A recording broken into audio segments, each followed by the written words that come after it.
Kids, how are we? I feel like I have everything that I need. Goodness.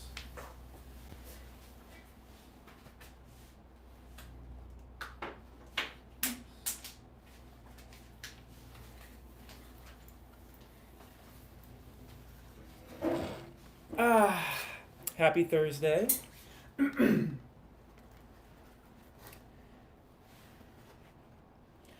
I'm just fixing Rattleby here. My inner child superhero. And again, Rattleby represents that we are bone underneath this meat flesh on planet Earth. Now, I have my notes, I have my questions. Let's get a little bit closer. Okay. Perfect. Because hopefully you can hear me. I got my ego gown on, I have my PPE, and this is to protect my nervous system. And it's cool, so why not? Now, Rattlepatch kids, I see you. Been bit? Get the drip. If you vibe with this frequency, subscribe. Now, today we're going to be talking about the title of this YouTube channel. I know it has been changing, and I know it's probably like, what the heck? What does this all mean? And I had to really understand it for myself before I was able to teach it to myself.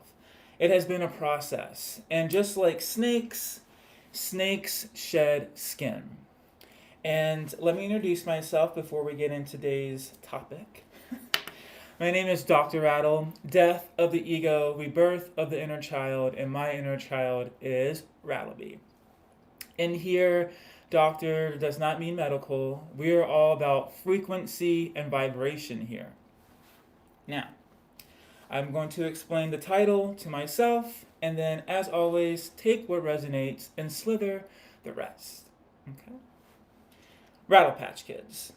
Been bit, get the drip. And now, if you vibe with this frequency, subscribe.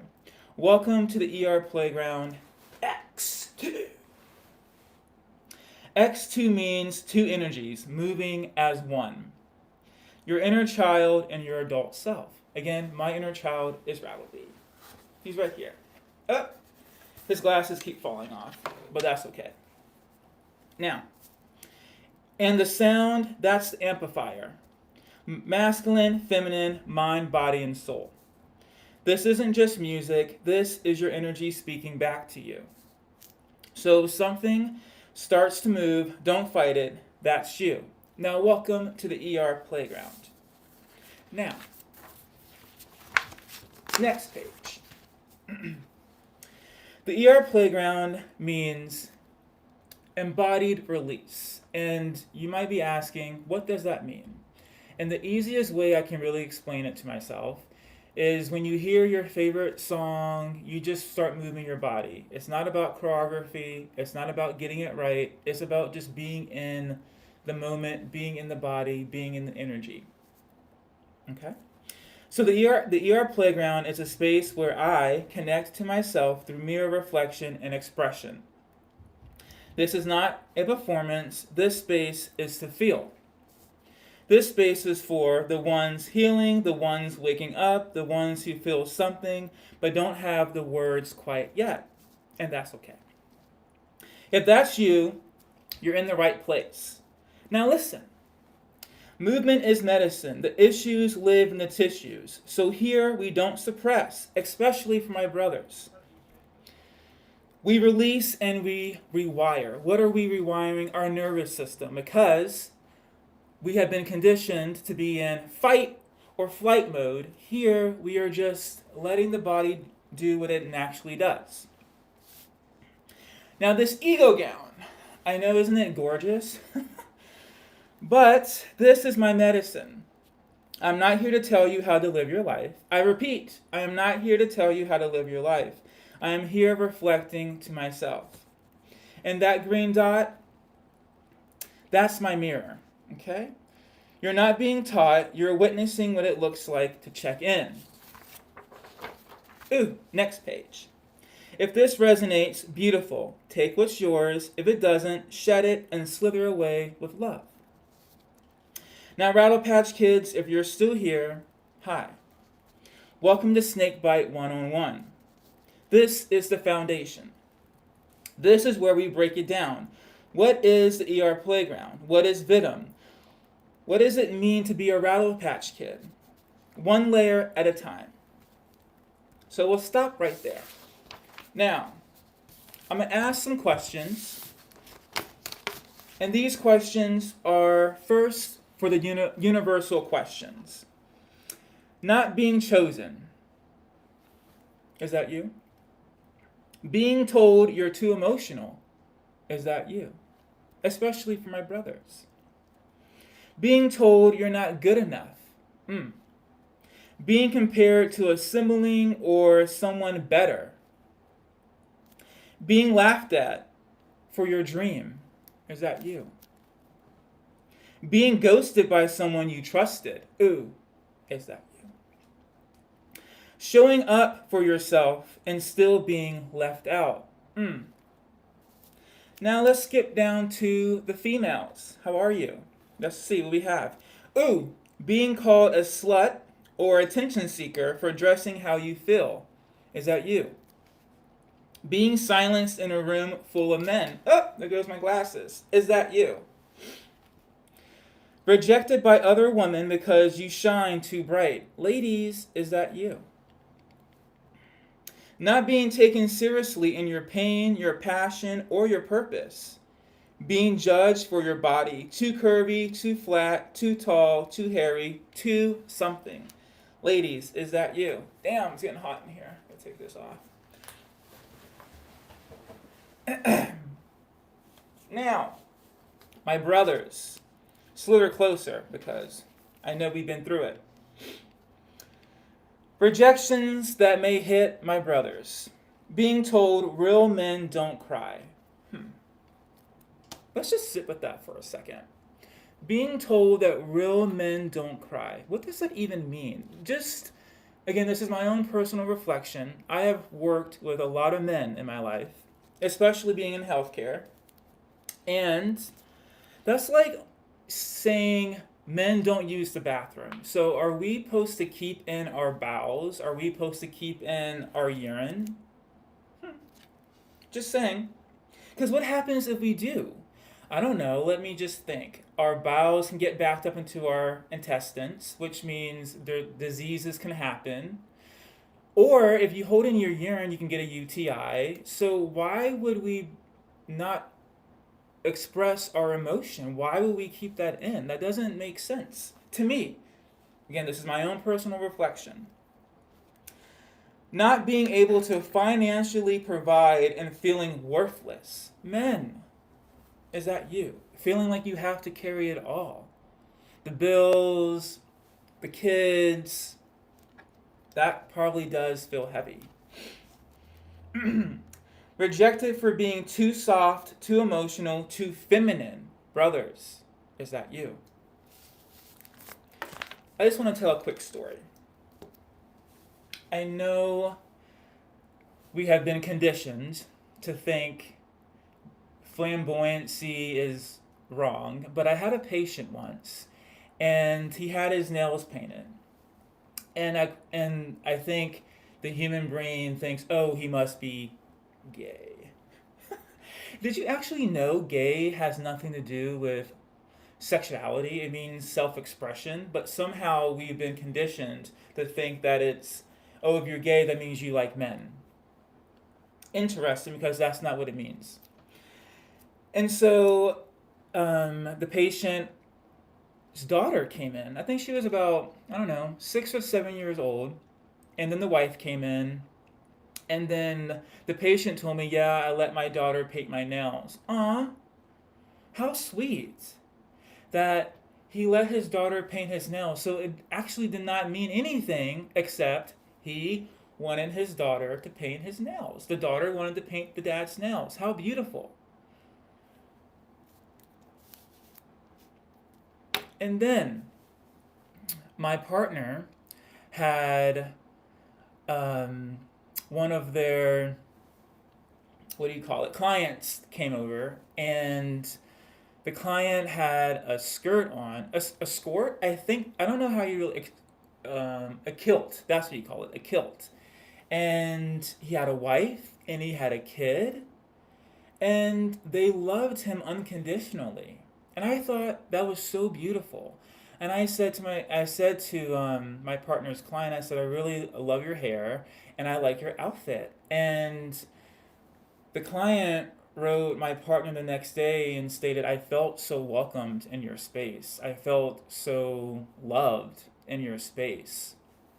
Because it's interesting that Venom likes to pick apart fashion or your clothes. That's why I'm wearing an ego gown, because enough.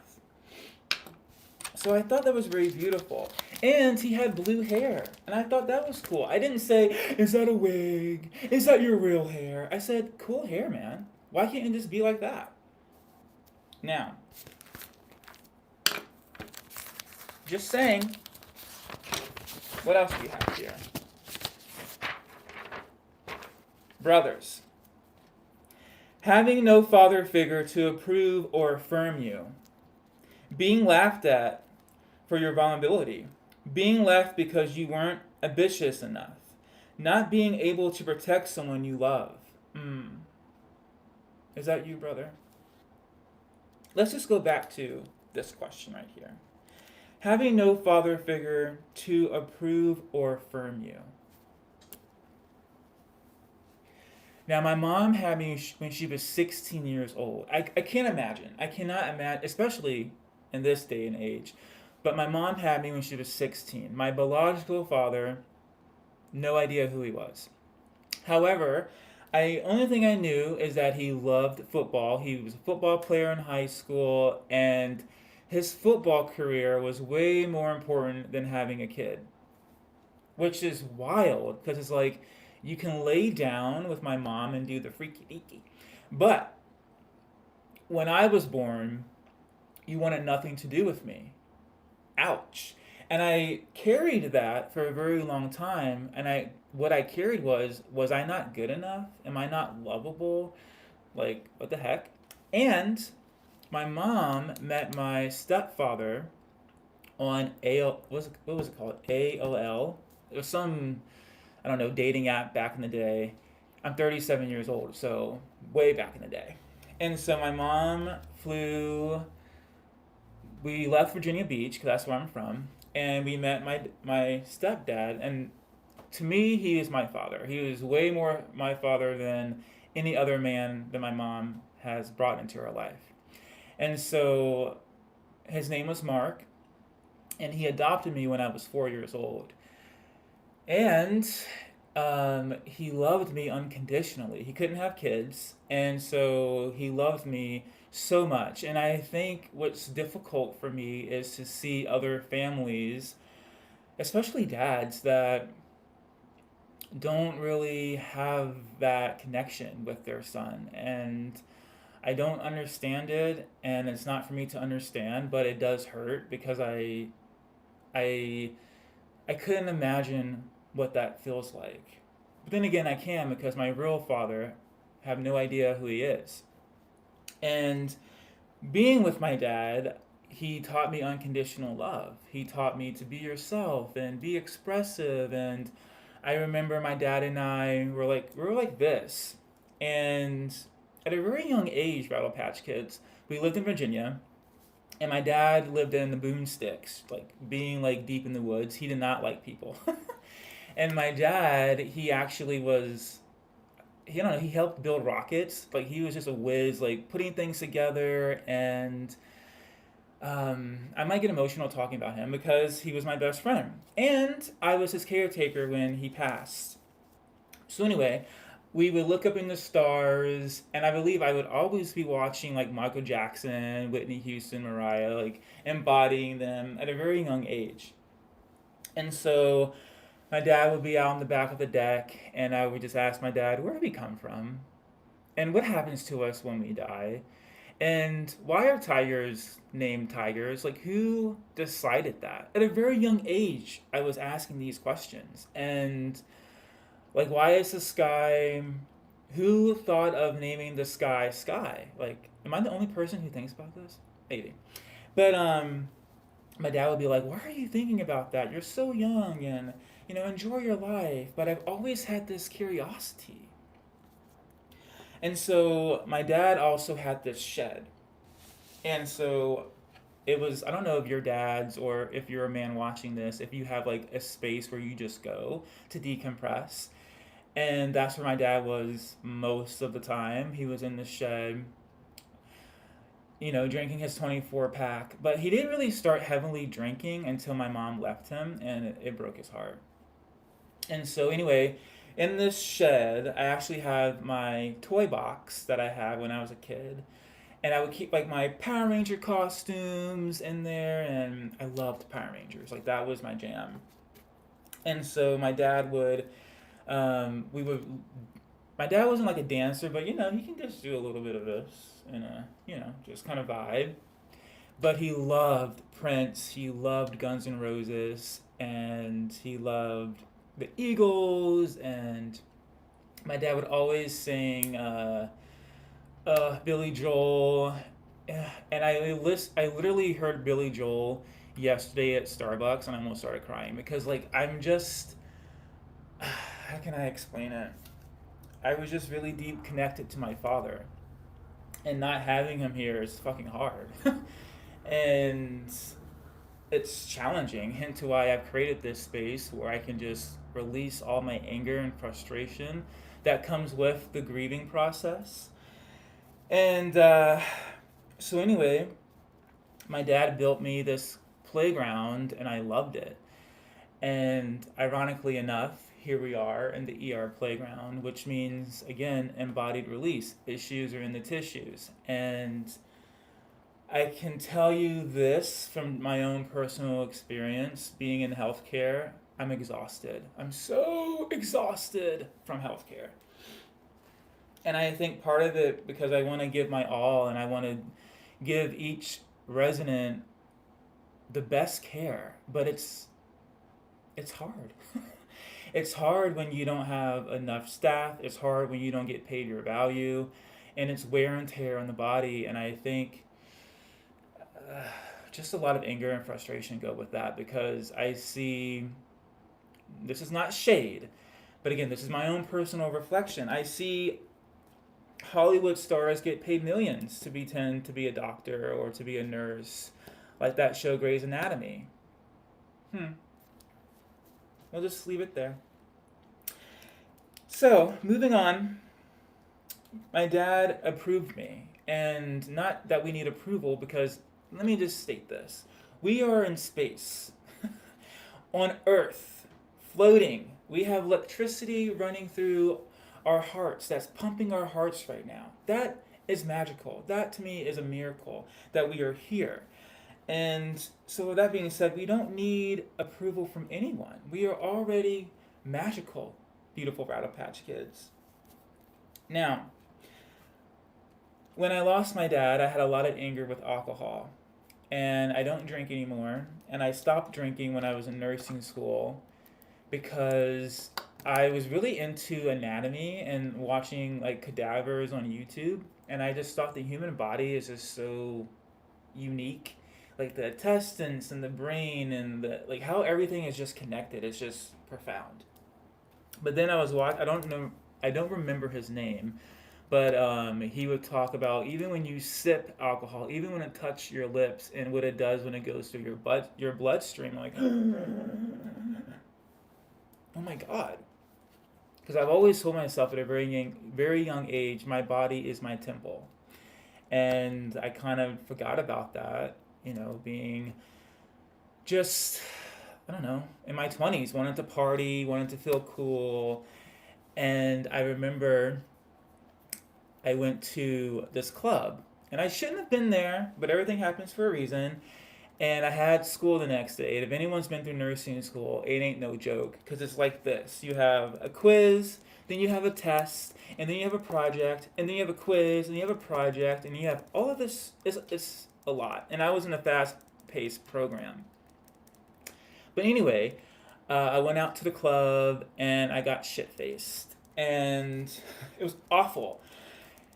And I missed school the next day, and you do not want to miss school in nursing because if you miss one day, it feels like you missed 20 days of school because, again, it's fast track and you have to keep up. And it's very competitive. Like, if you get like a C, you might get dropped out the program. So it's intense work.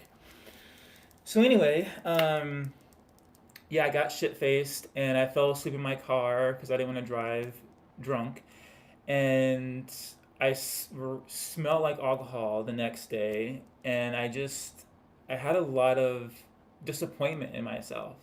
Like, what was I thinking? What am I doing? I'm just done. I'm done with alcohol. It's not worth it anymore. And I quit since 2021. But my father had stage 4 colon cancer, and he was an alcoholic. So I got angry because I don't understand why is alcohol and certain things created to destroy the human body? You know, like food that can cause cancer, and why are things created that can cause cancer? I don't understand it. And I also feel like maybe that's just the game because that's what keeps the cycle going. Because if we were all healthy, if we were all healthy, how would hospitals and all of these different, like rehab centers, would they exist if we were all healthy? Would dentists have jobs if we knew not to eat candy and not to rot in our teeth? Just saying. And so I got really just angry. And instead of taking my anger out, I created the ER playground. Now, moving on. So, approval. One more time. Here, you don't need approval. You don't need permission. You don't need permission to breathe. You don't need permission to blink your eyes. You just get it out the body. It's like a snake bite. If you've ever been bitten by a snake, I haven't, thank God. But are you going to ask permission to call 911? Are you going to ask permission to get the poison out? Or are you just going to get it out the body?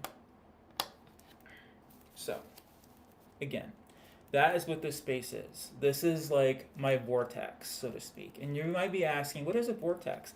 Well, a vortex is a space where you just get lost in. And lost in a good way. You just go internal. This is all internal work. And so, and think about it again, when we were kids, being on the playground, and maybe you have kids right now, do they ask permission? Mommy, Daddy, can I go down the slide? Or Daddy, Daddy, can I go down the slide? Or Mommy, Mommy, whatever you vibe with, because here we are one. Probably not, right? They probably don't ask permission. They're at the playground. Go play. Be yourself. Get dirty. Roll around in the mulch. Go down the monkey bars, play tag with your friends. So here, the playground, we play with expression, we play with movement, we play with vibration, we play with sound. Now, speaking of sound, oh, there goes my glasses again. Silly things. Let's talk about sound real quick before I lose this train of thought. I think this has been the most challenging thing so far on YouTube. And maybe you get it, maybe you don't, and that's okay. But what happens when I go live and I use other people's music, I don't know if you can see it on my screen, but I get a pop-up warning. And that, it feels like my heart's gonna come out my chest. I'm like, oh my God, is the music gonna get muted? Do they not hear what I'm listening to? All of these thoughts go through my brain. And then it's like a turtle. And the turtle comes out, oh, okay, and then you go right back into your shell. And that has that's not a good one. That has become very frustrating for me because all I want to do is move my body. All I want to do is connect to my inner child and release my energy. And so I said, okay, what can I do to stop this from happening? And so I did some research, and then I found this website called Licked, and then I became a membership.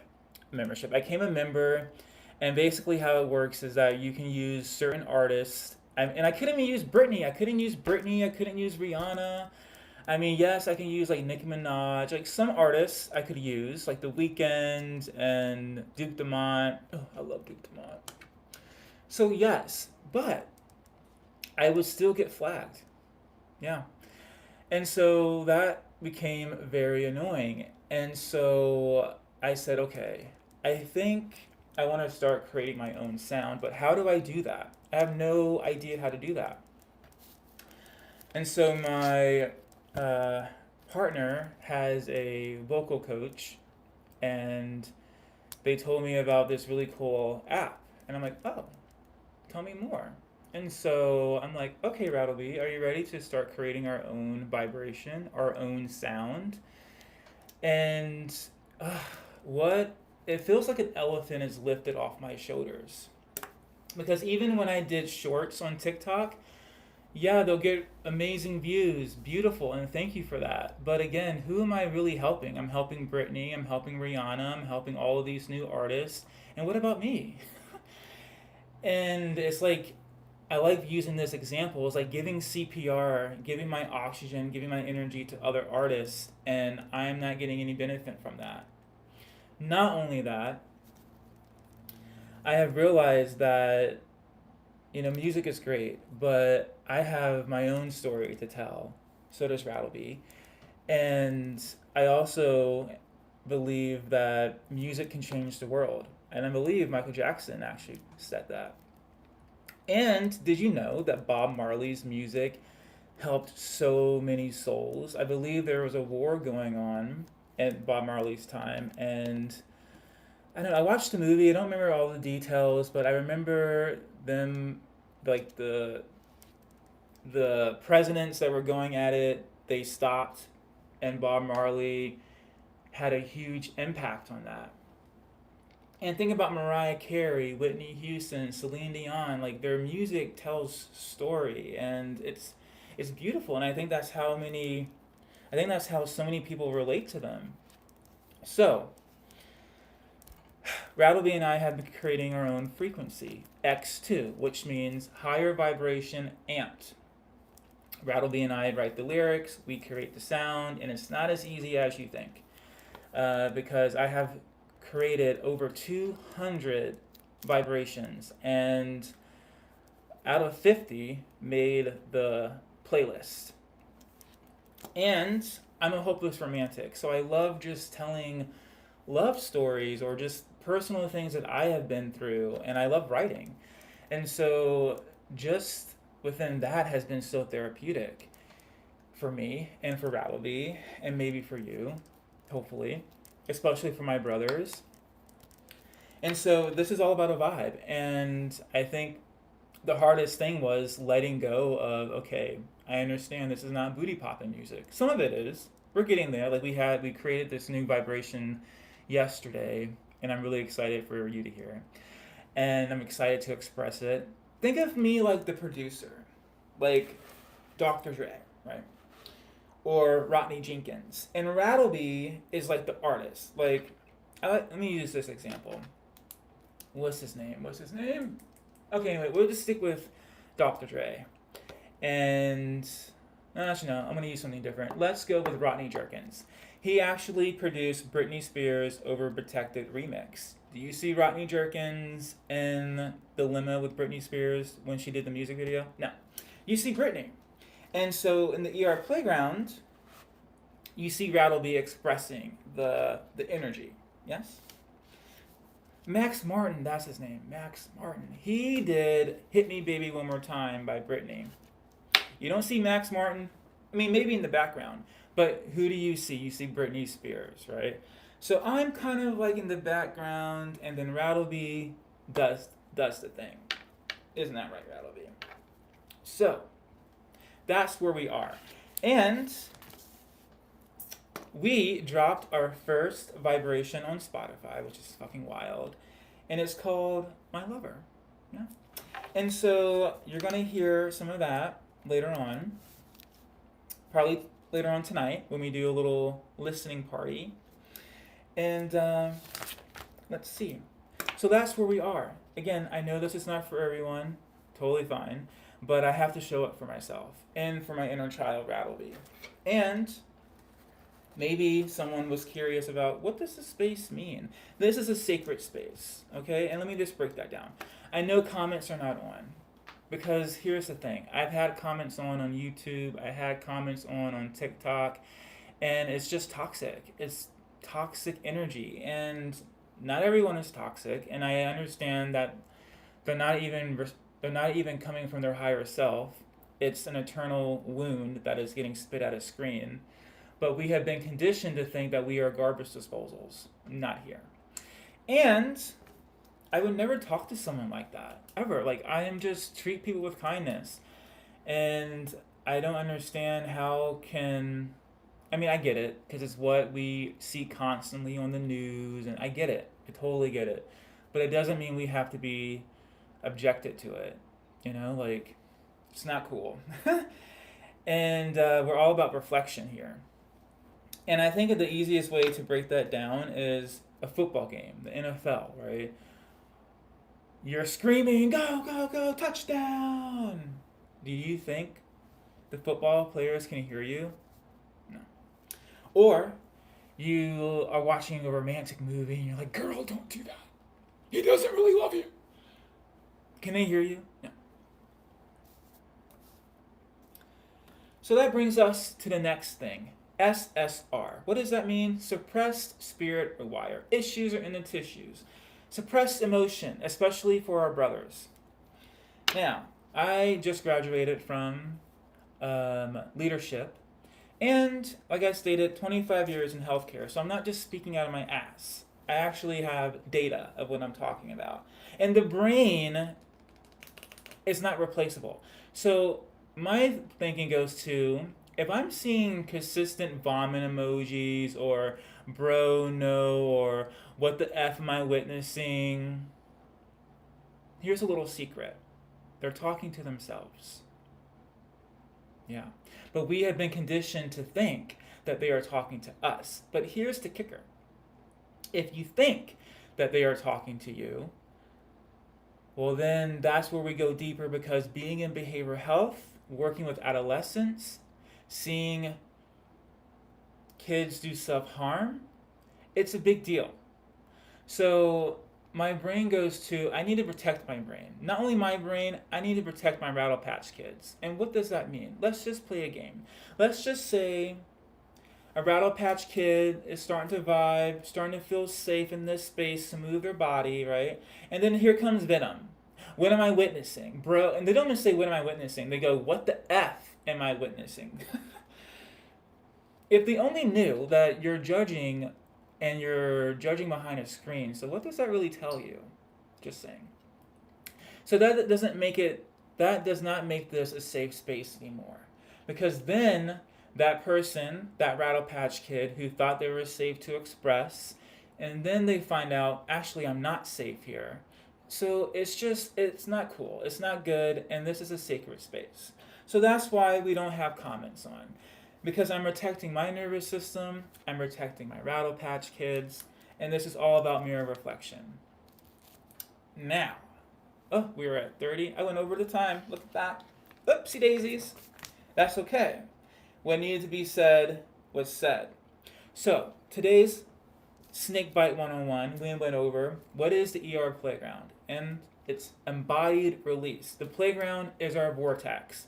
It's our sacred space where we can create through expression, through movement, through sound, and we rebirth our inner child. My inner child, again, is Rattleby, aka Rattlebones. Here he is. Isn't he handsome? And he represents that we are bone underneath this meat flesh. And we went over some very powerful questions, like not being chosen, being told you're too emotional.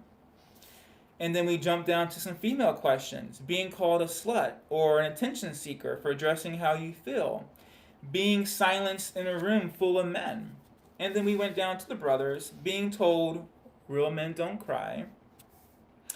And we also stated not being able to financially provide and feeling worthless. That's awful, by the way.